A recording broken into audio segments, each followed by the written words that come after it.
اور جب موسیٰ نے اپنے شاگرد سے کہا کہ جب تک میں دو دریاؤں کے ملنے کی جگہ نہ پہنچ جاؤں ٹلنے کا نہیں، خاص صدیوں چلتا رہوں، پھر جب وہ دونوں ان دریاؤں کے سنگم پر پہنچے تو اپنی مچھلی بھول گئے۔ پھر اس مچھلی نے دریا میں سرنگ کی طرح اپنا رستہ بنا لیا۔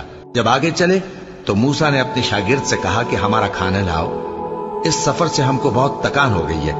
اس نے کہا کہ بھلا آپ نے دیکھا کہ جب ہم نے اس چٹان کے پاس آرام کیا تھا تو میں مچھلی وہیں بھول گیا، اور مجھے آپ سے اس کا ذکر کرنا شیطان نے بھلا دیا، اور اس مچھلی نے عجیب طرح سے دریا میں اپنا رستہ بنایا۔ موسیٰ نے کہا یہی تو وہ مقام ہے جسے ہم تلاش کرتے تھے۔ تو وہ اپنے پاؤں کے نشان دیکھتے دیکھتے لوٹ گئے۔ وہاں انہوں نے ہمارے بندوں میں سے ایک بندہ دیکھا جس کو ہم نے اپنے ہاں سے رحمت خاص سے نوازا تھا اور اپنے پاس سے ایک خاص علم بخشا تھا۔ موسیٰ نے ان سے جن کا نام خضر تھا کہا کہ جو علم اللہ کی طرف سے آپ کو سکھایا گیا ہے، اگر آپ اس میں سے مجھے کچھ بھلائی کی باتیں سکھائیں تو میں آپ کے ساتھ رہوں۔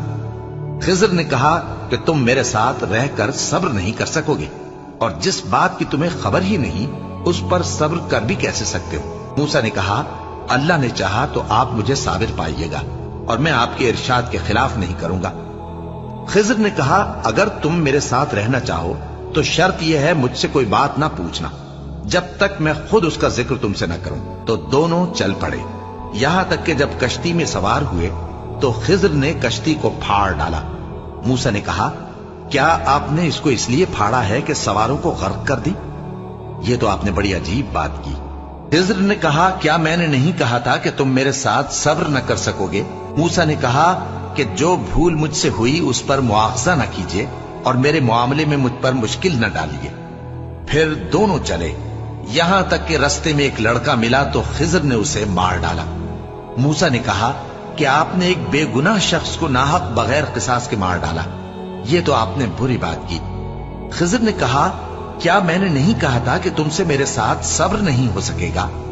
انہوں نے کہا کہ اگر میں اس کے بعد پھر کوئی بات پوچھوں یعنی اعتراض کروں تو مجھے اپنے ساتھ نہ رکھیے گا کہ آپ میری طرف سے عذر کے قبول کرنے میں حد کو پہنچ گئے ہیں۔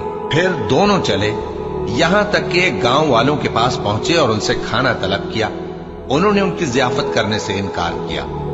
پھر انہوں نے وہاں ایک دیوار دیکھی جو گرا چاہتی تھی تو خضر نے اس کو سیدھا کر دیا۔ موسیٰ نے کہا کہ اگر آپ چاہتے تو ان سے اس کا معاوضہ لے لیتے تاکہ کھانے کا کام چلتا۔ خضر نے کہا کہ اب مجھ میں اور تم میں علیحدگی، مگر جن باتوں پر تم صبر نہ کر سکے میں ان کا تمہیں بھید بتائے دیتا ہوں کہ وہ جو کشتی تھی غریب لوگوں کی تھی جو دریا میں محنت کر کے یعنی کشتیاں چلا کر گزارا کرتے تھے، اور ان کے سامنے کی طرف ایک بادشاہ تھا جو ہر اچھی کشتی کو زبردستی چھین لیتا تھا۔ تو میں نے چاہا کہ اسے عیبدار کر دوں تاکہ وہ اسے غصب نہ کر سکے، اور وہ جو لڑکا تھا اس کے ماں باپ دونوں مومن تھے۔ ہمیں اندیشہ ہوا کہ وہ بڑا ہو کر بد کردار ہوگا تو کہیں ان کو سرکشی اور کفر میں نہ پھنسا دے، تو ہم نے چاہا کہ ان کا پروردگار اس کی جگہ ان کو اور بچہ عطا فرمائے جو اخلاقی پاکیزگی میں بہتر اور محبت میں زیادہ قریب ہو۔ اور وہ جو دیوار تھی سو 2 یتیم لڑکوں کی تھی جو شہر میں رہتے تھے، اور اس کے نیچے ان کا خزانہ دفن تھا، اور ان کا باپ ایک نیک آدمی تھا۔